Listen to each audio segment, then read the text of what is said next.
Hi! In this video, we'll show how to install the Mosko Moto Gnoblin onto the Perun Moto Large Billet rack for the KTM 790 or 890 Adventure. The Gnoblin is a simple and effective solution for quick mounting and removal of Mosko Moto rackless luggage systems.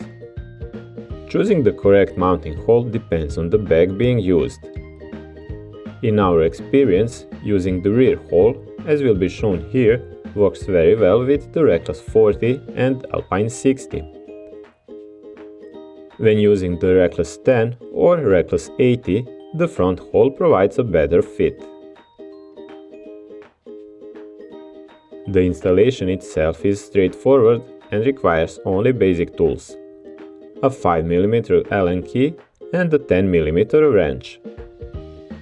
Start by placing the Gnoblin button and both spacers onto the bolt. The spacers make a noticeable difference when mounting and removing the bags, so we strongly recommend using them.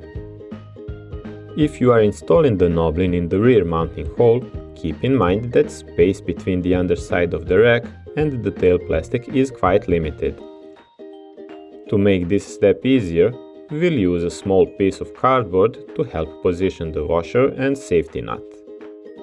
Place the washer and safety nut onto the cardboard, making sure the nut is oriented correctly with the nylon insert facing downward. Carefully slide the cardboard underneath the rack until the nut is aligned directly below the selected mounting hole. From the top side, insert the bolt with the Gnoblin button and spacers through the rack. Hold the nut in position using a 10mm wrench and tighten the bolt from above. And that's it. The Mosko Moto Gnoblin is now installed and ready to use with your Reckless system. Thanks for watching, and as always, thanks for choosing Perun Moto.